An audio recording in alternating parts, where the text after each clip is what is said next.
वैदिक पर्सपेक्टिव के इस YouTube चैनल को सब्सक्राइब करें, वीडियो को लाइक व शेयर करें। ओम न अस्मै विद्युत न तन्यतुः शिशीदनायाम महिम अकिरत हृदुनिम च इंद्रः च यत युयुधाते अहि च यत अपरिभ्यः मघवा वि जिज्ञे।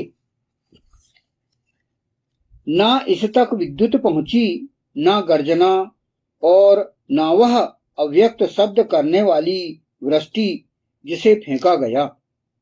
जब इंद्रियों को वश में करने वाला और अहि युद्ध करते हैं, आय पंचमांश देने वाला, धन संपन्न और अनेकों दूसरी को विशेष रूप से जीत लेता है। यह मंत्र ऋग्वेद के प्रथम मंडल के 32वें सूक्त का यह 13वां मंत्र अर्थात त्रयोदश मंत्र है। इस मंत्र के ऋषि हैं भगवान हिरण्यस्तूप आंगिरस और इस मंत्र का मुख्य विषय या दिव्य विषय है इंद्र या इंद्रियों को वश में करने वाला। इस मंत्र का छंद है त्रिष्टुप और स्वर है धैवत।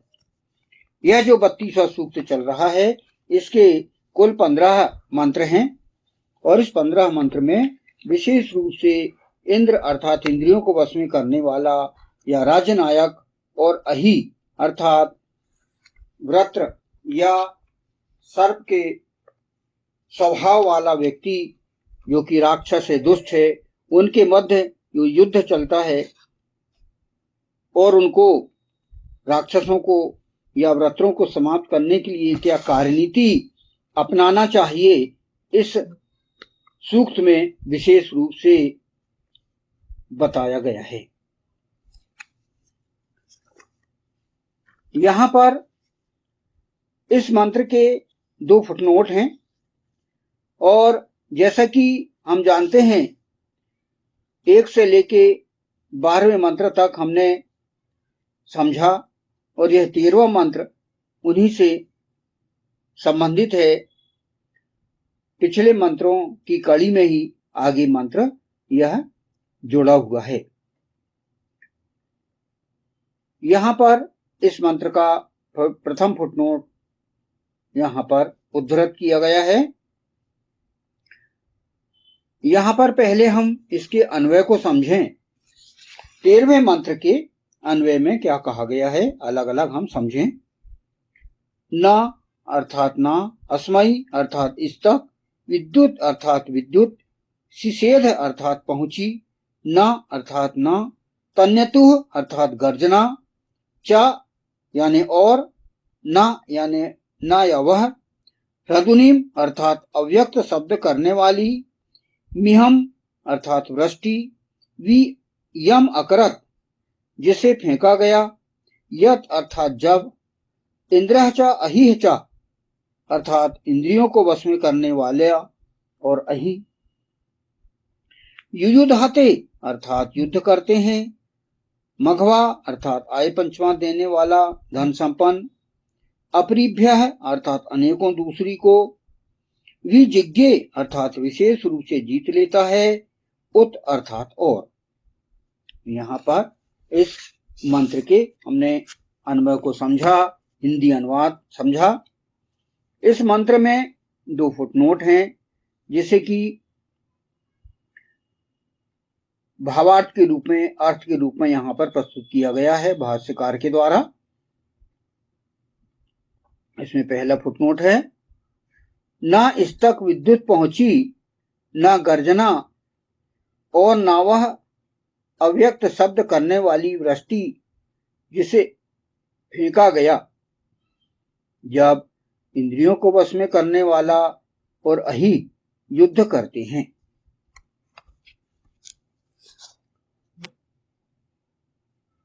न अस्मै विद्युत न तन्यतुः शिशेद न यम विहम अकिरत हृदुनिम च। यहां पर इसकी व्याख्या की गई है। यह मंत्र वेद की बहुत क्रांतिकारी आदेश के व्यवहारिक रूप में पालन किए जाने वाली परिस्थितियों का वर्णन करता है। यानी यहाँ पर यह जो विशेष आदेश है, जब हमारी विशेष परिस्थितियां चल रही हैं, उस बीच हमें क्या व्यवहारिक नीति अपनाना चाहिए, ये यहाँ पर कहा गया है। वेद के अनुसार किसी भी दुष्ट व्यक्ति को औरत गमन का अधिकार नहीं है।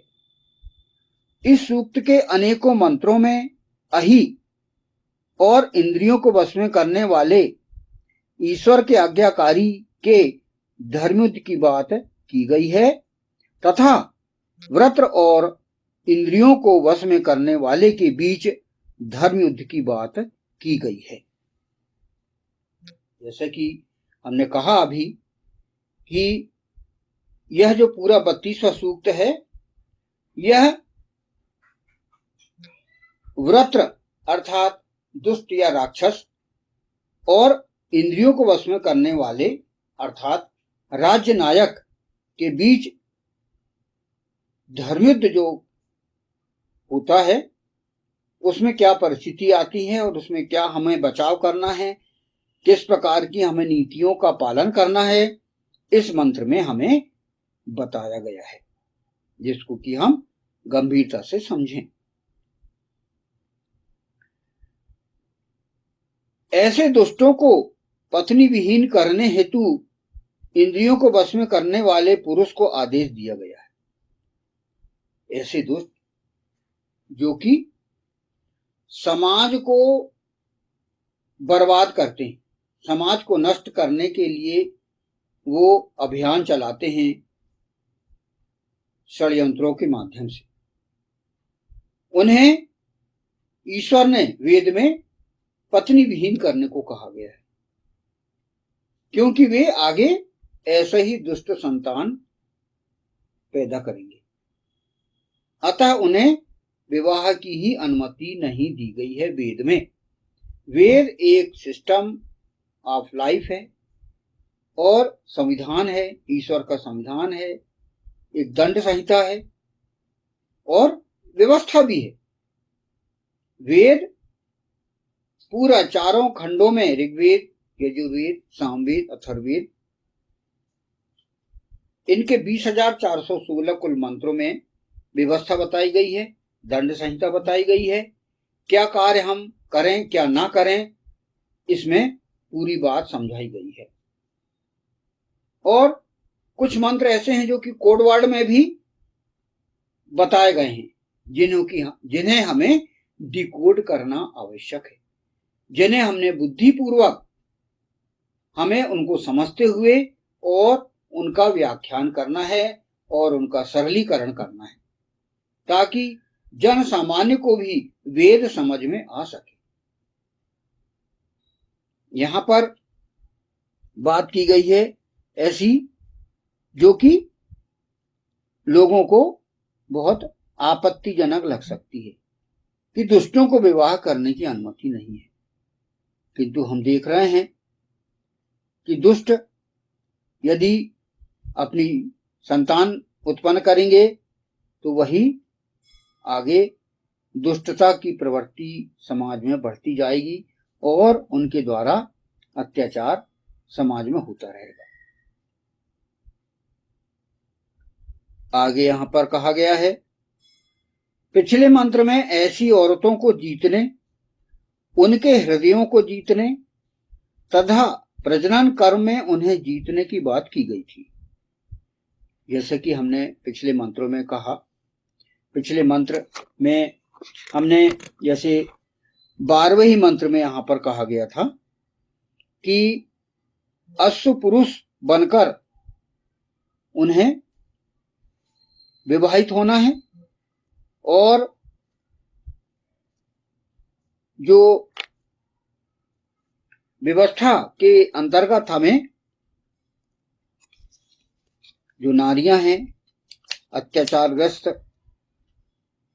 औरतें हैं, लड़कियां हैं, उनका जीवन संवारने के लिए, उनका जीवन सुखमय बनाने के लिए इंद्र राज्य नायक को विवाहित होना है